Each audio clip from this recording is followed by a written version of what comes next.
নমস্কার বন্ধুরা, এতদিনে হয়তো আমাকে কেউ আর মনেও রাখেনি, কারণ 1 মাসের উপরে হয়ে গেল আমি ভিডিও আপলোড করতে পারিনি। তো কেন আমি ভিডিও আপলোড করতে পারিনি, তো সেটা অবশ্যই তোমাদের সঙ্গে আমি শেয়ার করব। তো ওই ভিডিওটা আগে থেকে ছিল আর কি, কিছু কিছু অংশ। তো আমি সব আরও কিছুটা করে নিয়ে তারপর আমি একসঙ্গে অ্যাড করে দিয়েছি আর কি।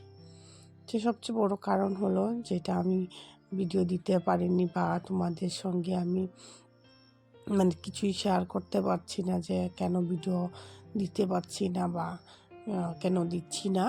তো সেটার কারণ হলো আমার মোবাইলটা নষ্ট হয়ে গিয়েছিল আর কি। কোনোভাবেই আমি কাজ করতে পারছিলাম না, করতে পারছিলাম না। তো অল্প ঠিকঠাক করে নিয়ে এসে গেছি, বা আমি কমিউনিটি পোস্টও করতে পারছি না যে কেন আমি ভিডিও দিচ্ছি না বা দিতে পারছি না। তো বেশ কয়েকদিন ছিল ওই দোকানটাতে, তো ঠিক হচ্ছিল না আর কি। তো আমাদের এখান থেকে প্রায় 1-1.5 ঘন্টার রাস্তা হবে আর কি। তো সেখানে মোবাইলটা পাঠানো হয়েছে আর কি। তো তারপর এখান থেকে কিন্তু মোবাইলটা ঠিকঠাক করে নিয়ে আসার পর সব সেটিংগুলো সব কিছু ঠিকঠাক করে নিলাম। আর যেহেতু আমি কতদিন থেকে ভিডিওটা দিচ্ছিলাম না, তো অনেকটা খারাপ লাগছিল আর কি। কি শেয়ার করব, কি বলবো, ভীষণ একটা বিচ্ছিরি ব্যাপার হয়ে গিয়েছিল আর কি। তো তার জন্য আমি কোনো ভিডিও আর করিনি। তো একবার ভেবেছিলাম আর ভিডিও করবই না। এতদিন যখন একটা এত লম্বা একটা গ্যাপ পড়ে গেল, তো ভাবলাম যে আর ভিডিও করবই না, আর ছেড়ে দেবো আর কি। তো কি বলবো, এক সপ্তাহের মতো আমি শুধু ভাবতেই আছি কি করব, দেব ভিডিও করব কি করব না, দেব কি দেব না। তো এতদিন এত লং একটা গ্যাপ হয়ে গেল মিডিলে, কি করব। আমার তো এমনিতেই ভিউজ হয় না, আরও তো হবে না, কি করব কিছুই ভেবে পাচ্ছিলাম না আর কি। তো যাই হোক, তোমাদের দাদাভাই বললো তোমার যদি দেওয়ার ইচ্ছে হয় বা ভিডিও করার ইচ্ছে হয় তো তুমি দিতে পারো, যা হবে তো তা হবে। তো সেই ভেবেই আমি ওই যে কিছু অংশ আগের থেকেই ছিল আর কি। ওই যে তোমাদের দাদাভাই মোবাইলে আমি কোনোভাবে কিছু কিছু অংশ মোবাইলের ভিডিও আর কি পাঠিয়েছিলাম যখন মোবাইলটা নষ্ট হয়েছিল। তো সেগুলি নিয়ে তারপর কিছু কিছু ভিডিও করেছি, তারপর একসঙ্গে অ্যাড করে আর কি দিয়ে দিই। তোমাদের সঙ্গে কথা বলতে গেলে তো ভিডিওর প্রয়োজন হয়। তো তার জন্যে আমি একটা ভিডিও করলাম, যে আমার প্রবলেমটুকু তোমাদের সঙ্গে শেয়ার করার জন্য, যে এতদিন থেকে আমি কেন আসছি না। ইচ্ছে করে আসিনি এমন কিন্তু নয়, আমি অনেক একটা অসুবিধার মধ্যে পড়ে গিয়েছিলাম, যে যেই মোবাইলটা দিয়ে আমি ভিডিও করি সেই মোবাইলটাই যেহেতু আমার হাতে নেই, তো আমি কি করব বলো, একটা কমিউনিটি পোস্ট আমি করতে পারছিলাম না আর কি। তো যাই হোক, এবার থেকে চেষ্টা করব, যদি কোনো প্রবলেম না হয় তো তোমাদের সঙ্গে কন্টিনিউ থাকার আর কি ভিডিও আপলোড করব। তো তোমরা আমাকে অনেক অনেক সাপোর্ট করো, যেহেতু আমার ভিউজটা আরও বেশি ডাউন হয়ে গেল আর কি। তো সেই জন্য তো ওই যে বাকেটটার মধ্যে যে আমি জিনিসপত্রগুলো রাখি, তো সেইটা অনেক কিছু দিয়ে জমে গিয়েছিল আর কি। তো সব কিছু আমি বের করে সব কৌটোর মধ্যে সুন্দরভাবে ভরে নিলাম। তারপরে এই যে তোমাদের দেখতেই পারলে ফ্রিজের উপরে যা যা রাখি তো সেইগুলি রেখে দিলাম। তো অনেক কিছু জিনিস ছিল আর কি, যে পাঁচফোড়ন, মেথি, মশলা টাইপের জিনিস আর কি, গোটা মশলা যেটা, তো সব কিছুই ছিল। তো সব কিছু আমি সুন্দর করে কৌটোতে ভরে তারপর রেখে দিলাম। আর এইদিকে যে ফ্রিজের ভিতরটাও একটু পরিষ্কার করে নিলাম, সব সবজিগুলো বের করে একটু ভালো করে মুছামুছি করে পরিষ্কার করে, তারপরে এই যে একটা পাপড়ের কেরিটা বেরিয়েছিল, তো সেটার মধ্যে আমি অনেকটা সবজি কাভার করে আর কি রেখে দিলাম। ফ্রিজের ভিতরে সবজিগুলো কাভার করে রাখতে পারলে কিন্তু সবজির অনেক দিন কিন্তু যায়ও, আর একদম তরতাজা থাকে আর কি সবজিগুলো। এমনিতেই দেখবে রেখে দিলে একদম ওই যে হাওয়া লেগে একদম মানে কি বলবো, একদম মানে সবজিটা একদম মানে ফুটো হয়ে যায় আর কি, একদম নরম নরম টাইপ হয়ে যায় আর কি। তো কোনো কেডির ভিতরে করে রাখলে কিন্তু সবজিটা, যেমন কালকে আজকে সবজিগুলো আনলে যেরকম একদম তাজা থাকে, তো সেইভাবে কিন্তু অনেকটা দিন, যতদিন তুমি খাবে না, তো তার থেকে বেশি জানি না, 1-2 মাস বলতে পারবো, একদম সুন্দর থাকবে আর কি। তো যাই হোক, এইদিকে আমি সব রান্না মানে রাত্রিবেলার সব কাজকর্মগুলো কিন্তু কমপ্লিট করে নিলাম। আর এবারে যে কিছুটা সবজি ছিল আর কি দুপুরবেলা, আর এখন ওই যে বেগুন পুরা বানালাম আর কি। তো ওই যে ফ্রিজটা পরিষ্কার করতে গিয়ে দেখি অনেকটাই বেগুন আছে, এই যে তাল বেগুনগুলো, তো সেইগুলো পুরা খেতে আমার ভীষণ ভালো লাগে। তো এই যে অ্যালার্জির জন্য কিন্তু বেশি একটা খেতে পারি না, তো এই মানে বেগুনের যে বড়াগুলো হয় সেগুলো কিন্তু আমি একদমই খাই না। কিন্তু এই যে এভাবে করে মানে বেগুনের ভর্তা বানালে না খেয়ে কিন্তু একদমই পারি না আর কি, খেতেই হয়, মানে সেই লোভটা আর আমি সামলাতেই পারি না। তো সেই জন্যে ইয়ে করলাম আর কি, ধনেপাতা তো সব কিছু দিয়ে ভালো করে মেখে নিলাম। আর এই যে এবারে মাখা শেষ করে নেওয়ার পর একদম গরম গরম ভাতটা দিয়ে দেবো আর কি। তো সবার ফার্স্টে সবসময় কিন্তু বাবাকে দিয়ে দিই, রান্না বাড়া করার সঙ্গে সঙ্গে বাবাকে দিয়ে দিই। তো বাবার জন্য ভাতটা বেড়ে নিলাম, এই যে দিয়ে দিলাম বেগুন ভর্তা, আর তার সঙ্গে এই যে ছোটো মাছের ইয়ে ছিল আর কি, গরু ছিল, মকা মাছের আলু দিয়ে করেছিলাম, তো সেটাও আছে, আর সাথে ডাল আছে আর কি, ডালটাও দিয়ে দেব। তো মা এদিকে দেখো আমি ভাতটা ভেজে দিলাম, আর এদিকে মা কিন্তু নিয়ে যাচ্ছে। তো এই যে ধনেপাতাগুলো রয়ে গেছে আর কি টেবিলটার উপরে, তো আমি এবারে রেখে দিলাম। তো বাবাকে ভাতটা দেওয়ার পর আমি সব কিন্তু এক সাইডে নিয়ে এসে গেছি, সবার কিন্তু খাওয়া কমপ্লিট হয়নি। তো ভালো করে এবারে গ্যাসের চুলাগুলো বা গ্যাস কাউন্টারটা কি ভালো করে পরিষ্কার করে নেব। তো এই যে আমি একটা স্কচ ব্রাইট দিয়ে ভালো করে পরিষ্কার করে নিচ্ছি গ্যাসের চুলাগুলো। তো দেখো এই যে হ্যান্ড ওয়াশ দিয়ে কিন্তু আমি এই যে ওভেনটাকে ভালো করে পরিষ্কার করছি। তো যখন এই হ্যান্ড ওয়াশের এই যে পাউচগুলো নিয়ে আসা হয়, তখন কিছুটা অংশ আমি ঘরে রেখে দিই। ঘরেও কখনো কখনো ওই যে মাছ টাছ ধরলে হাতটা ধুতে হয়, তো তার জন্য আর কিছুটা বাইরে রেখে দিই।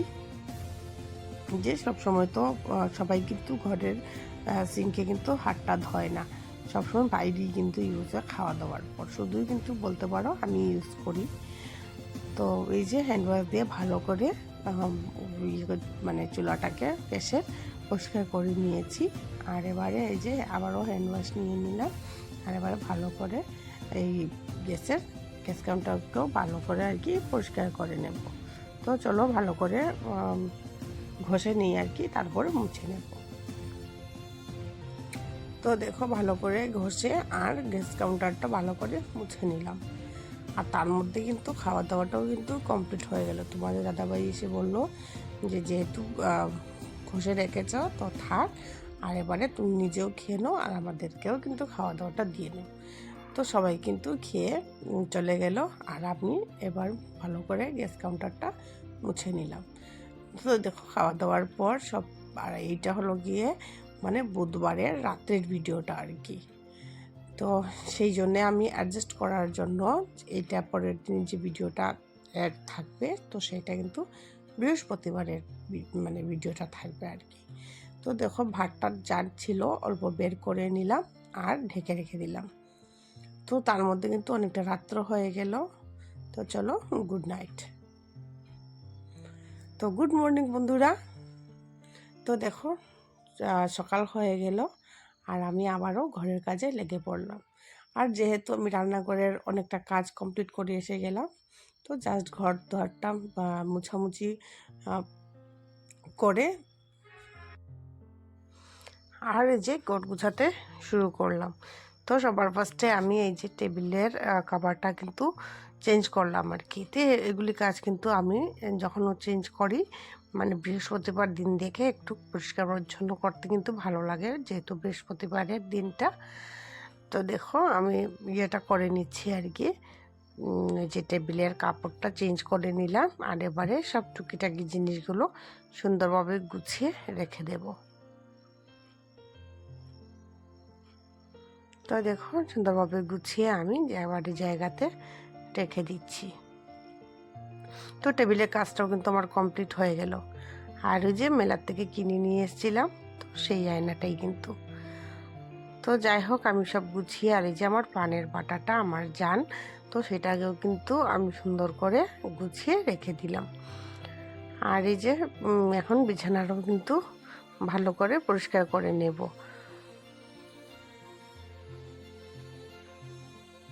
আর আমার ছেলের কিন্তু এক্সামটাও শেষ হয়ে গেছে। যখন থেকে ভিডিও দিতে পারছি না তার মিডিলে কিন্তু এক্সামটাও কমপ্লিট হয়ে গেল। আর শুধু কিন্তু এবার 11-এর এক্সাম চলছে আর কি আমার মেয়ে। তো যেহেতু ওর এক্সাম শেষ, তো মানে নিশ্চিন্ত আর কি, ও প্রায় এক মাসের মতোই হবে আর কি। কারণ অন্যান্য স্কুলে কিন্তু এই যে আর ইয়েটা হচ্ছে না আর কি, কি বলে, এক্সামটা কিন্তু কমপ্লিট হয়নি। তো ওদের হয়ে গেছে, তো মানে মার্চের দিকে খুলবে আর কি স্কুল, মার্চের মিডিল বা লাস্টের দিকে এরকমই হবে। তো অনেকগুলো কাপড়ও ধোয়ার আছে, তো ঘর গোছাতে গুছাতে কিন্তু অনেকটা কাপড়ও আমি মানে ভিজিয়ে দিলাম আর কি। তো এই যে আগের দিনের যে কাপড়গুলো ছিল, তো সেটা সকালবেলা আমি রোদে দিয়ে দিলাম। আর যা যা শুকিয়েছে তো তা উঠিয়ে নিচ্ছি, আর যা শুকায়নি তো সেইগুলো কিন্তু আমি আবার জায়গা চেঞ্জ করে রোদে দিয়ে দিচ্ছি আর কি। তো তো কাপড় চোপড় ধোয়াধুয়ি করতে হয়, কি করব। আর বিশেষ করে শীতকালের কাপড় তো মানে অনেকটা বেশি হয়ে যায়, আর ধুলোবালিও অনেকটা বেশি থাকে। তো তার জন্য কিন্তু শীতকালের কাপড়গুলো অনেকটা বেশি নোংরাও হয়। আর যে হাতে পায়ে তেল দেওয়ার লোশন দেওয়া এগুলিতে ঘুরে ফিরে কাপড় চোপড়ই কিন্তু লেগে যায়। আর বাচ্চাদেরকে কিন্তু আমি কিন্তু আমার ছেলেকে সবসময় যে হাতে পায়ে সরষার তেলেই দিই গরম করে, তো ইয়ে থাকে আর কি, একটা কাপড়ের চোপড়ে একটা চিটচিটে ভাব থাকে। আর সেই মানে কাপড়েও কাপড়টাও নোংরা হয়, আর যে ধুলাবালি অনেকটা বেশি হয়। তো তার জন্যে তো এবার লেগে পড়লাম এই যে ঝাড়টা দিয়ে নিই আর কি। তো যেহেতু ছাদে আসলাম জল দেবো গাছে, তো জলটা দিয়ে দিলে কিন্তু এই যে ঝাড়টা দেওয়া যায় না, সব ইয়ে হয়ে যায় আর কি, ভিজে যায় নোংরাগুলো বা যে ধুলোগুলো। তো তার জন্যে আমি সবসময় জল দেওয়ার আগে ভালো করে পরিষ্কার করে নিই, আর তারপর কিন্তু গাছে জল দিয়ে দিই। আরও কিন্তু অন্য অন্য ফুল ফুটেছে। আর এই যে ছাদ পরিষ্কারের ভিডিওটা কিন্তু আগের ছিল, বলতে পারো 1 মাস আগের ছিল আর কি। তো সেই জন্যে অনেকটা কিন্তু ছাদের উপরে মানে মোটামুটি একটু আর কি একটু মানে আমি তো যখনই মানে পরিষ্কার করি তখন এই দিকের জিনিসটা ওইদিকে, ওইদিকের জিনিসটা ওইদিকে নিয়ে যাই। তো সেই জন্যে আর কি। আর এই যে ফুল গাছটা দেখতে পাচ্ছ, তো সেটাও কিন্তু আমি চেঞ্জ করে নিয়েছি। যে মানে আগে একটা বাকেট ছিল না রান্নাঘরে, সব কি কি এক্সট্রা জিনিসগুলো আমি রাখতাম, তো সেটার মধ্যে কিন্তু আমি এই মিনি টগরের গাছটা কিন্তু বসিয়ে দিয়েছি। মানে বর্তমানের কথাটা বলছি আর কি। আর এই যে নিচে যে আরেকটা মিনি টগরের গাছ আছে, জানি না কেন সেই গাছটা কিন্তু একদম মরে যাচ্ছে আর কি। তো এক অংশটা দেখতে পাচ্ছি ভালো, আর আরেক অংশটা দেখতে পাচ্ছি মরে যাচ্ছে। তো যে অংশটা মানে ভালো সেটা তো রয়েছে, আর যে অংশটা দেখতে পাচ্ছি যে মরে যাচ্ছে, তো আমি সঙ্গে সঙ্গে কিন্তু ডালপালাগুলো কেটে দিয়েছি। তো জানি না কেন একটা গাছেরই এক অংশটা দেখতে পাচ্ছি যে মরে যাচ্ছে, পাতাগুলো পুরো শুকিয়ে যাচ্ছে, আর এক সাইডেরটা কিন্তু ভালোই আছে। তো জানি না কেন এরকম হলো, এত যত্ন আত্তির পরও যে কিছু একটা হয়ে গেলে কিন্তু ভীষণ খারাপ লাগে আর কি, কি বলবো। আর এই যে আমার ছেলের খেলনাগুলো কি কি নিয়ে এসে ছাদের উপরটা এমনিই পাতা পরে নোংরা হয়ে যায়, আরও কিন্তু ও নোংরা করে দেয় আর কি। তো আমি বললাম যে মানে ছাদের উপরে কি খেলার জায়গা নেই কি, পুরো ছাদটাতের মধ্যে কি বোতল নিয়ে এসে ঢাকনা নিয়ে এসে এগুলি ওর খেলা আর কি। তো খেলাধুলার পরে আবার গুছিয়েও রাখবে না, সব কিছু এভাবেই এলোমেলো করে রেখে দেবে। তো দেখো কতগুলো মানে কত নোংরা হয়েছে আর কত ধুলো জমেছে এই ছাদের উপরটায়। তো ভালো করে আমি ঝাঁটা দিয়ে দিলাম। তারপর কিন্তু কাপড় চোপড়গুলো কিছুটা মানে রোদে দেব। আর যে কাপড় ধোয়ার জলটাও কিন্তু নিয়ে এসে গেছি, যে আমি ইয়েতে দেবো আর কি, গাছপালাতে দেব। তো দেখুন ভালো করে সুন্দর করে ঝাড়টা দিয়ে দিলাম। আর এবারে সব নোংরাগুলো উঠিয়ে, আর এই যে তোমরা তো জানোই এগুলো আমি ফেলে দিই না, যে কোনো একটা টবের মধ্যে রেখে দেব। তো যাই হোক আপাতত এই মিনি টগরের গাছটা কিন্তু অনেকটাই খালি আছে আর কি। তো এটার মধ্যেই কিন্তু রেখে দিলাম, যেহেতু ছাদটা বেশি বড় না, তো মানে ওই যে টবগুলোকে অনেক অ্যাডজাস্ট করে কিন্তু রাখতে হয় আর কি। কখনো কখনো ওইদিকে ওই সাইড এরকমভাবেই করি আর কি। সবসময় কিন্তু এক সাইডেই বা এক জায়গাতে কোনো সময় ফিক্সড থাকে না আর কি। ওই যে ফরগটমিনার ফুলটা এখন নিয়ে গেলাম, যে যেখানে মিনি টগর আছে সেখানে নিয়ে গেছি আর কি। তো দেখো গাছপালাতে ভালো করে জল টল দিয়ে দিচ্ছি। তো এই যে কাঠের যে একটা স্টেপ উঠিয়েছিলাম, তো ওই সাইডে কিন্তু আরেকটা উঠিয়েছি। তো তখন কিন্তু ছিল না, কিন্তু এবারে ইয়ে করে নিলাম আর কি। তারপর গৌরীশঙ্কর গাছ ছিল কতগুলো, তো সেগুলো কিন্তু মরে গেছে। মানে অনেক কিছু মানে ফুলের পরিবর্তন হয়ে গেছে আর কি। অনেকটা গাছ মরে গিয়ে কমে গেল। গাঁদা ফুলের যে গাছটা সেটাও কিন্তু মরে যাচ্ছে। তো দেখো এটা এটা এই আর এই যে ফুলটার মধ্যে তখন তো ফুল ধরেনি, মানে কুড়ি এসছিল, আবার বাবার খেয়েও নিয়েছিল। তো আবার কিন্তু কুড়ি এসছে। তারপর কিন্তু হোয়াইট কালারে চন্দ্রমল্লিকার মতোই দুটো ফুল ফুটেছে। তো দেখতে বেশ ভালোই ছিল। তো দেখো একে একে সব গাছের মধ্যে ভালো করে জলটা কিন্তু দিয়ে দিচ্ছি, কারণ ছাদের উপরে ভীষণ রৌদ্র হয়, তো তার জন্য কিন্তু মানে জলটা দিতেই হয়। আর পিটুনিয়ার কথা তো বলেই লাভ নেই, মানে এত পরিমাণ ফুল ফুটেছে কি বলবো, ভীষণ ভালো লাগছে আর কি, এত ফুল ফুটেছে। তো ওই যে ইতিমধ্যে এই গাছটার মধ্যে আমি ইউরিয়া সার দিয়েছিলাম, তো সেই কারণে নাকি বুঝতে পারিনি, তো সেইটাও কিন্তু এক সাইডটা ভালো ছিল আর আরেক সাইডটা কিন্তু মরে গেছে। তো যে সাইড ভালো আছে তো সেই সাইডটা আমি রেখে দিয়েছি, আর যে সাইডটা শুকিয়ে গেছে পাতাগুলো একদম ডালগুলো, তো সেটা ভালো করে মানে কাটাই ছাটাই করে দিলাম। তো এদিকে যে কী বলে পুদিনা পাতাটা কিন্তু অনেকটা বড় হয়েছে। তো বা সব গাছগুলোই কিন্তু অনেকটা বড়ই হয়েছে, আর কিছু কিছু গাছ মানে মরেই গেছে আর কি। তো দেখো ইয়েটা মানে এই গাছটা কিন্তু আমার ভীষণ ভালো লাগে, কি বলবো আর কি। আর তারপর কি হয়েছে, ছাদের উপরের পরিবর্তনটা অনেকগুলো ইয়ে ধরেছে আর কি, গোলাপ ফুল অনেক মানে ভীষণ পরিমাণে আর কি গোলাপ ফুল ফুটেছে। তো নেক্সট টাইম আমি আরেকটা ভিডিওতে তোমাদের সঙ্গে শেয়ার করব যে অনেকগুলো রেড কালারের তারপরে অরেঞ্জ কালারের ফুলগুলো ফুটেছে। তো আমি স্নান টান করে এসে গেলাম, রান্না বাড়া তো চাপাতে হবে। তো স্নান করে এসে পড়লাম, এসেই কিন্তু এই যে শীতের কাপড়টাও কিন্তু পরে নিচ্ছি। রৌদ্র আছে কিন্তু কিছুটা, তাও কিন্তু স্নান করে আসার পর যেহেতু হাওয়াটা অনেক বেশি থাকে, তো তার জন্যে কিন্তু মানে কি বলবো অনেক ঠান্ডা লেগে যায় আর কি। তো আমি সঙ্গে সঙ্গে এই যে ইয়েটাও পরে নিয়েছি।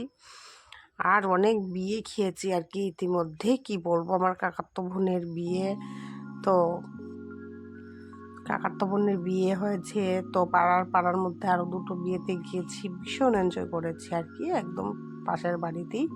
কিন্তু মানে দুঃখ এইটাই, তোমাদের সঙ্গে কিছুই শেয়ার করতে পারিনি, মোবাইলই হাতে ছিল না, আমার ছিল দোকানে, তো কেমন করে তোমাদের সঙ্গে শেয়ার করব বলো।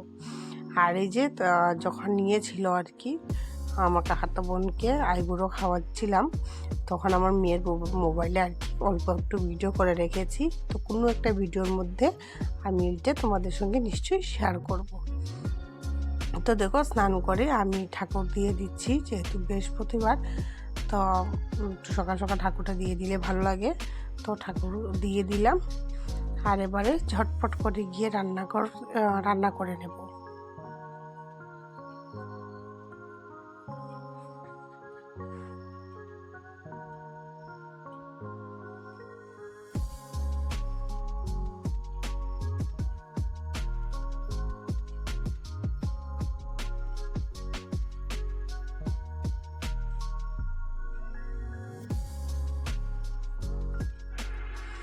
তো দেখো চলে আসলাম রান্নাঘরে, আর এবারে রান্নাটা করে নিচ্ছি।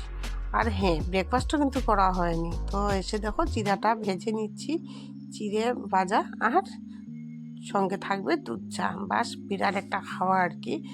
যখন পেটে লেগে যায় তখন মানে এগুলি খাওয়া পেলেও আর কি মানে ভীষণ খুশি মনে খাওয়া যায় আর কি, ভীষণ ভালো লাগে। তো দেখো এদিকে চাটা খেয়ে আর আমি এদিকে রান্নাটাও কিন্তু চাপিয়ে দিলাম।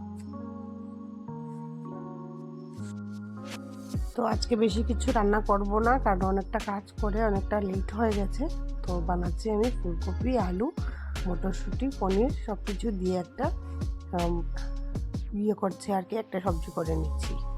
তো দেখো আর এই যে সব সবজিগুলো দিয়ে তারপর মশলাপাতি সব কিছু দিয়ে আর ভালো করে কষিয়ে নেব। অনেকটাই কিন্তু লেট হয়ে গেছে। তো যাই হোক, আমি রান্নাটাও কিন্তু চাপিয়ে দিলাম, এদিকে ভাতটাও কিন্তু হয়ে গেছে। তো দেখো সবজিটাও কিন্তু এদিকে হয়ে গেল। তো এদিকে এবারে পনিরটাও কিন্তু দিয়ে দিচ্ছি, আর এই যে গরম জলটাও কিন্তু দিয়ে দিলাম। তো 10 মিনিটের মতো জাল করে নিলেই কিন্তু হয়ে যাবে। তো এবারে ঢাকনা চাপা দিয়ে রেখে দেব। তো দেখো এদিকে কিন্তু আলুটাও সেদ্ধ হয়ে গেছে, বেশি সময় ইয়ে করতে হবে না। তো তাও একটু, আর এইদিকে সবজিটা রান্না হতে হতে আমি এদিকে কিন্তু রেডি হয়ে আসছি, খাওয়া নিয়ে দোকানে যেতে লাগবে, তো তার জন্য। তো বন্ধুরা আজকের মতো এই পর্যন্তই, দেখা হবে নেক্সট আরেকটি ভিডিওতে। তো অনেকদিন পরে তোমাদের সঙ্গে কথা হলো। তো আজকের এই ভিডিও যদি ভালো লেগে থাকে তাহলে লাইক করো, কমেন্ট করো, আর চ্যানেলটাকে অবশ্যই সাবস্ক্রাইব করো।